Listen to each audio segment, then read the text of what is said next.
Hello and welcome to the Gooner Talk, back again with you guys for another show, for another episode of the original styled tactical breakdown show. People have been wondering for weeks, months, when this show would return in its full form. People have had enough of interviews. I mean, I personally love them. I love interviewing people, especially about things, and trust me, there are going to be elements of that remain, but people love the stats. They love the facts. They love getting all the inside knowledge about players linked to the Arsenal, and that is what you are going to get today. So let's jump straight in and talk about the player which we are here to discuss, and that is Bruno Guimaraes. Apologies if I pronounced that completely wrong, but I'm not fluid in the pronunciation of Brazilian names per se. So Bruno Guimaraes, I mean, he's a 22-year-old, 6-foot midfielder linked to Arsenal, and I've seen links to this guy recently. We've been linked to a couple of young Brazilian guys ever since Gabriel Martinelli was signed, and previously when Edu was made our technical director. So this is an unsurprising link, but I am going to throw very quickly to one of the men that broke this news on social media, so Vinicius Furlan, and he is going to give you all of the information that he has on Bruno and a little insight into what the player is like.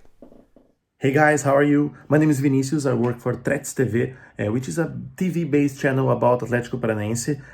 We used to send videos to Facebook. Now we are on YouTube and Instagram, Twitter, and me and the other 3 associates that we have, we are always talking about Atletico Paranaense. When we talk about Atletico Paranaense, which is a great club here in Brazil, yes, came from 3 great titles in two years. Yeah, so we're talking about Bruno Guimaraes. When we talk about Bruno Guimaraes, we're talking about the real deal.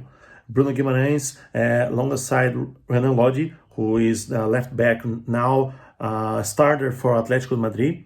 We're talking about the real deal, the best midfielder of Brazilian league by far.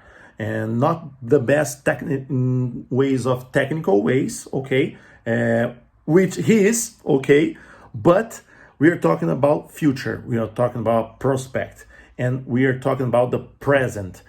He is by far the real deal, Atletico. Atletico demands 25 million euros, okay, that's an amount that for our standards is a big amount of money, okay, and we are talking about maybe the greatest player of Atletico Paranaense of all time, the most technical by far. And another great thing about Bruno, which is the audacity for him to go on the field and to score goals, make assists, and be consistent. Always play 8 for 10, okay? He's a box-to-box midfielder who can play alongside the number 10. And he used to play in other teams, the number 10 role. And he's an idol for us, for fans of Atletico Paranaense. And it will be an absolutely honor for us, for him to be on one of the biggest clubs in the world, that is Arsenal. I have to be 100% honest with you guys. I'm not an Arsenal fan. I'm a United fan. And I would absolutely love him to see him in a red shirt. But Arsenal is in my heart. Okay, it's in my heart. And I'm pretty sure he would be an absolutely gem on Arsenal. He's the real deal, as I said before. And I think you guys you can do worse, okay? You can do worse. And he is absolutely fantastic. He is fantastic for Brazilian standards. He's by far the best player. And I want to thank you for Gunnar Talk for making this invite for me. And I'm sorry about my accent. Logically, I'm Brazilian. And I'm very pleased for that. And guys, I'm cheering for you 100%. I do not. So let's talk about financially, okay? Atletico Paranaense demands 25 million euros for Bruno Guimaraes, and Benfica is a club that is very, very close for his signing, because Atletico wants a partnership between the 2 clubs. But there's a late Benfica used to as how can I say that for you guys? They sent in an offer and Atletico counter proposed it, but the counter offer wasn't accepted by Benfica. But for us, for Atletico, is better. Okay, it's better for Bruno Guimaraes to go for Benfica only because the partnership, only for it. But Bruno logically would want to go to Arsenal, play in the Premier League and play the big standards, the big leagues. And Arsenal is one of the biggest clubs in the world, and it would be fantastic for him to play alongside Martinelli, who's recently moved there. Okay, Edu, who is the director of Arsenal, director of football, the DUF. Okay, and I'm 100% sure that he will be a star. He will be the biggest star, Brazilian star on the league so far, alongside Fernandinho, who is Atletico Paranaense fan. So we are very, very, very much likely to watch Bruno in the biggest leagues. If not here in 2020, but 2021, 22, I think he will jam. Okay, guys, I want to thank you all. I'm here for you. You can follow me on Twitter if you want, but we are only talking about Brazilian football. Bruno Guimaraes alongside. I'm a huge fan. And one more time, I'm very pleased. Thank you all. A huge thank you to Vinicius for giving us the insight there, who actually has his own media setup in Curitiba, which is the hometown of Atletico Guimaraes, where Bruno Guimaraes is playing currently. So you know it's coming right from the source today with all of that info. But let's go into some of the statistics and the key breakdown of the player, which I know that a lot of you come here for. And let's throw to the heat map, which you can see on your screen right now. I mean, in terms of that, centre midfield, yes. Definitely loves taking the ball on. If you go and watch some of the little clips that you can see online, in fact, I'll link one of them in the description. You can see how much he loves driving into the opposition's half. You can see how much he pushes onto that left-hand side slightly, which I'll come on to a second of how he might fit into the Arsenal side. But he loves pushing into that left-hand flank, driving forwards, taking on players, and ultimately forcing them into errors and possibly creating chances and even getting into positions to line up for a shot. If you look at the attacking stats for 2019, obviously Brazil's league plays slightly differently to that of the European fixtures.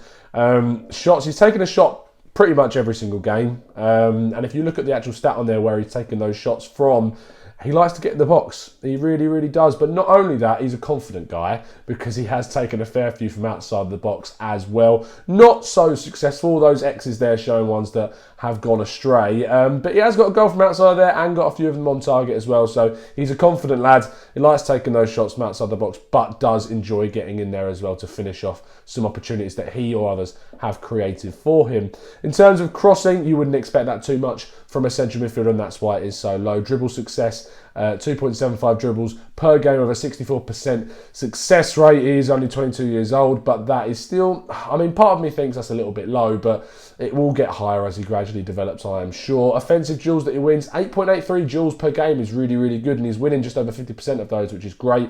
Not too many touches in the box because he is a centre midfielder, and whilst he does like to drive forwards, he's not always going to be that guy that does get in the box for his side. Progressive runs, and we already talked about the way he loves to get forwards, and those 2.04 progressive runs per game clearly show that. Moving on then to the passing statistics, 56.36 passes per game with an 89% pass accuracy. Really, really strong statistics there. And his long passing, whilst it's only 67%, in terms of accuracy, which is actually pretty decent for a long passer. He's making a fair few as well, just over 5 of those per game, but he does like his intricate passes, does like just ticking the ball around. You think of what, I don't want to make that comparison to Santi Cazorla, but whenever you think of someone keeping the play ticking over with lots of short and accurate passes, he springs to mind, and I don't want to say because he's nothing like him. He's 6 foot tall, he's a bruiser, he loves battling people off the ball, and we'll come to that in the defensive stats. But in terms of his passing, he's really, really strong there. Plays a couple of 3 passes per game with 40% pass accuracy. Maybe that's something that he would definitely increase in terms of his accuracy with coaching at the Arsenal. We've already talked about crossing, assists, not too much because creatively that's not part of his game. He's a driver of the ball. He loves to giving the ball to other people and letting them do their great work after winning the ball back as well. Again, we will come on to those defensive stats very shortly. Passes into the final third, 10 of those per game with 81% accuracy is really, really good. Passes into the box, 64%, but only 3 of those per game, as we talked about earlier. Not too much in terms of chance creation. Received passes 42 times in the game. He is heavily involved in the play. Forward passes compared to his backward passes, you can tell that he is not someone that wants to pass sideways. Nearly double the amount of forward passes compared to those backward passes, which for a midfielder is really, really great. You know that he's not passive. You know that he's trying to bring the ball forward and drive it forward, which is also great too. So let's go on to those defensive stats. 7 duels and 60% of those are 1 per game, which is very strong. Aerial duels, he's a 6-foot guy and he gets up for those challenges. Doesn't win them too often though. Only 35% of those actually get 1, which does need to see some improvement. Sliding tackles aren't really his thing. Less than one of those, less than half. Less than 1 in every 2 games, in fact. Interceptions though, this guy loves to win the ball back and he's getting 2.5 of those per game, so he's hitting those 5 every other game. Losses in his own half, can lose it. This is coming down to the fact that it's a young player still, 22 years old, confident, in a league where he's basically allowed to express himself a lot. Only 30% of those are in his own half, 70% of those is when he's obviously driving forwards into the opposition half and trying to create a lot of danger for his side. And recoveries though is really, really good. Over 6 recoveries in each game, of over 50% in the opposition half. Great for a side that would like counter-attacking. And whilst Arsenal these days do that a little bit more, we are mainly a possession-based side, but winning the ball in the opposition half would definitely help with Arsenal being able to build much further up the pitch as desired.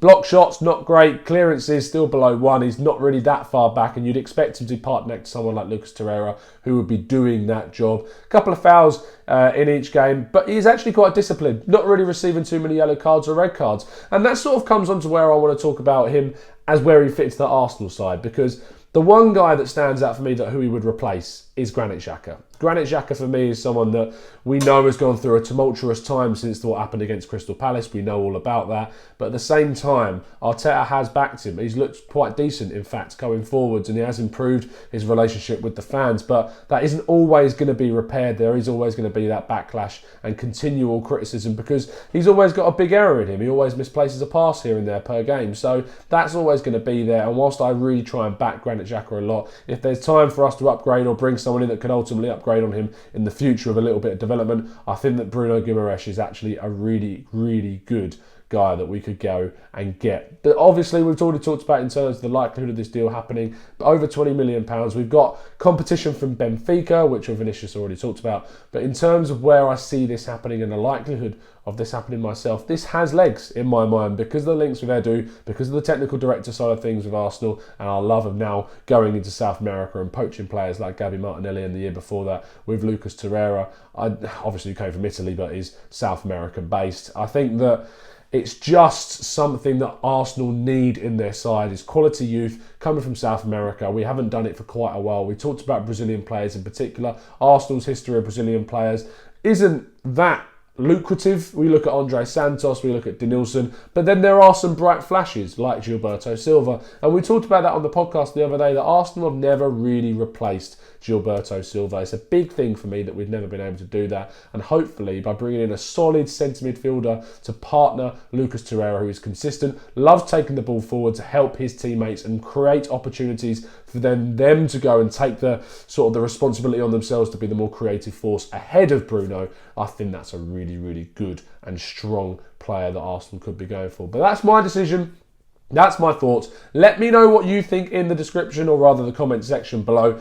If you would like to become a member on the channel, you can do that by clicking the join button on your desktop. It does sometimes work on Android, but not always. It definitely doesn't work on iOS. So if you are on iPhone, you are going to have to jump onto your desktop to do that. But if you do that, you'll get some really great exclusive content every single month. And also in our live chats, you'll be able to show that you're a member with loads of member icons and badges and emojis and stuff like that, which actually increase in loyalty. And if you want to know more about that, if you click the join button, there's a little intro video that gives you more information about that. But that's all the information I've got to give to you today. And obviously we will be back fairly soon with more tactical breakdowns as Arsenal are linked to players throughout the next 2 weeks. The transfer window. I love videos, but window is what I want to talk about. Until then, it'll be the summer when we get back to silly season again with more tactical breakdowns too. But hopefully we'll be able to put plenty more of this content out. I hope you've enjoyed it. If you have, please hit that like button and subscribe to the channel if you are new around here, and turn notifications on so you can get told whenever we drop a show. I'll see you again very, very soon. And as always, up the Arsenal.